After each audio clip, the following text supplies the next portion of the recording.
Hello, and welcome to another edition of Wrench, Ride, and Repeat. Today is a momentous occasion as we're going to do the first job on a bike in the new garage, right? I'm pretty excited. Been working really hard on this garage, and we're trying to get some insulation going, and it's been a real pain in my butt sometimes, but we'll get there. Today's going to be a pretty simple video. We're going to pull the front wheel off the shovel. It keeps going flat, and I'm not sure what's going on there. So we're going to pull that wheel off. We're going to pump it up to about 50 pounds, and then we're going to see if we can find a leak. If it's a valve, if maybe it's a hole, I just don't know. All I know is it goes flat pretty darn quick. So yeah, this is the new workbench. I'm thrilled to have this. It's nice and solid, and let's see what this wheel does.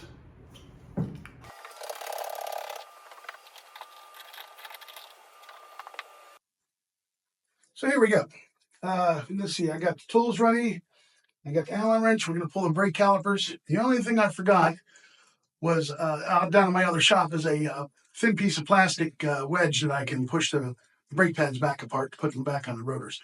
But as long as we're not dumb like I was before and squeeze that handle while the calipers are off the rotor, then they should slide right back on. So here we go. I'm going to get those brake calipers off first.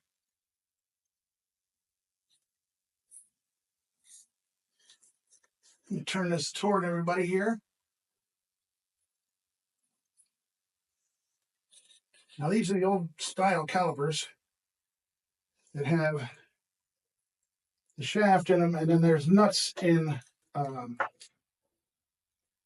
there's nuts on the back of the caliper here that have to go in there. So once you get it off there, just pull them out, all right? And then the caliper, there's one of the nuts. And only one nut. Ah, okay. Well, we'll remedy that too while we're at it. The brakes probably wouldn't have worked too well if we didn't have all our nuts. Let's swing over to the other side here. Take this caliper off. Maybe it has both its nuts. I don't know. We'll see.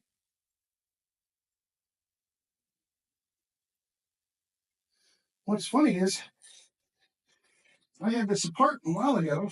When I first got it, it was a kit bike. It was a project bike. Most of it was there, but a lot of it was in boxes still. And I had to bleed the front brakes, so I was doing some stuff with the brakes. So I don't know where that nut got disappeared to. Oh, there's the one for this side. All right. There's the other one. Okay. Just keep all this nice and neat right on top of the fender there. Go and slide right off there, booger.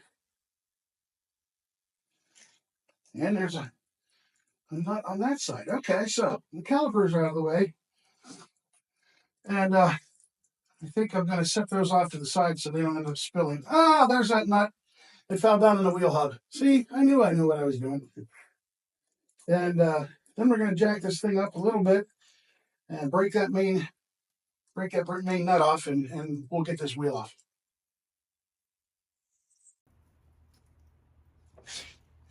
I don't think we need that extension right now.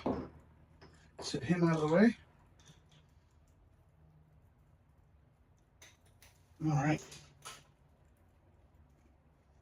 And that's why I had lowered this down onto the ground a little bit to try and get the wheel to not move as I'm trying to work on it. Yes, torquing is special, okay? This nut was not torqued down right. So, nobody's perfect. So let me get on here and get this guy off. All right, for now we just need to loosen these because they're the clamps that hold the axle in. All right, so we get these loose. There we go.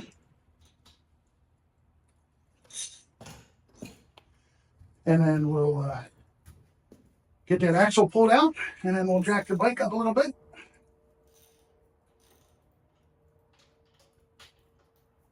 Yeah, see, they weren't torqued. It's not good. All right, those are pretty loose. Let's loosen this one up just a little hair more. Okay, finger loose. Let me step out of the way here just for a second.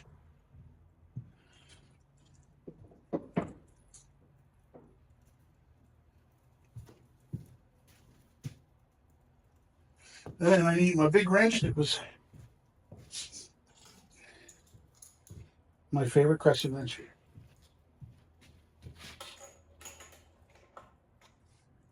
All right. So we're going to spin him. He's off. Get that side going. All right.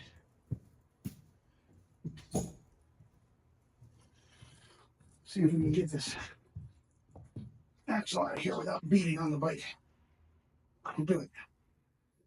Well, isn't that just beautiful? Okay, now you gotta watch. Okay, now all your weight is on the back of the bike. This is strapped down pretty damn tight, so I don't have any worry about it falling over backwards. I've had that problem before where you take the front wheel off and it's not balanced straight and the whole bike wants to tip up. Sometimes they'll take the lift with you, especially if you have your big old gray on there. So with the axle out, I'm going to set that over here. Boy, does that need greased. You know, when you put stuff together and you're like, well, you know, I'm going to be back in this bike. I'll fix it the next time I'm in.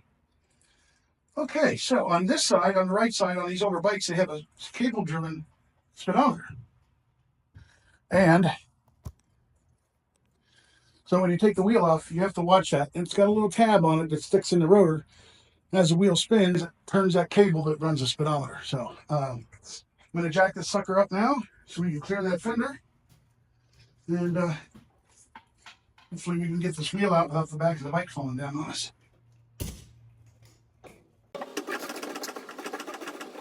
You think that'll do? Let's give it a shot. Huh?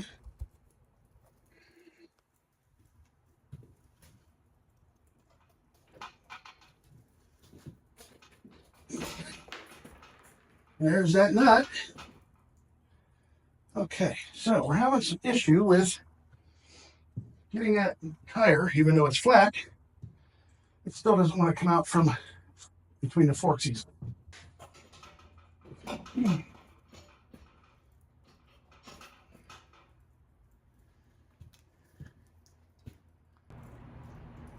right, I had to jack the bike up a little bit further, and as you can see, it's sitting on the jack pretty level. It's still strapped down, but if you get the bikes balanced out right, they won't fall on you.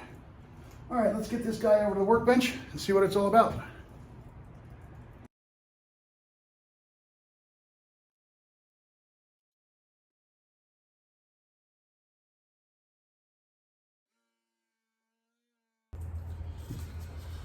All right, got the tire pumped up. I didn't want to be running the video and running that compressor. It can be a little loud, so let's first get the squirt gun going here. Yep.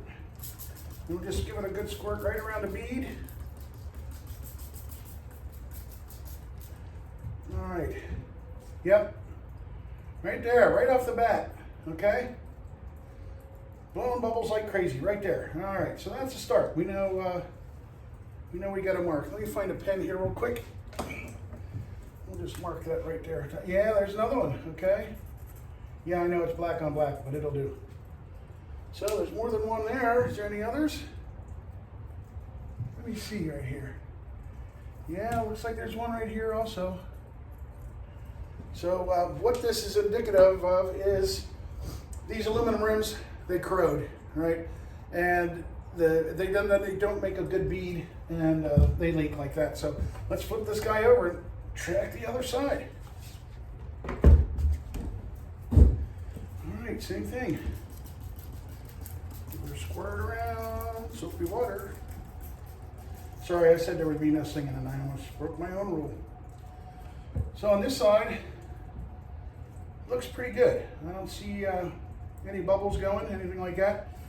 Give the valve a squirt. All right, nothing coming out of there. So it looks like that that leak on the other side is going to be our culprit, and we'll have to get this wheel pulled and that rim cleaned. Yeah, look at that. Let me see if we can zoom in here. So you can see it's been several minutes since I hosed that down, and it looks like this thing is going through the washing machine. It starts about here and the whole way around. This guy's bubbling up like crazy, so that's absolutely the worst leak. And then all this foam you see around here is all tiny little air leaks that are blowing that soap up. So we're definitely going to have to. The tire looks like it's pretty good. Like I said, it's brand new. I checked it out. Doesn't have any nails in it or anything like that. So I'm pretty convinced this is the culprit. So we'll get this tire taken off and the wheel cleaned up and remounted, and we'll get it back on the bike, and this job will be done.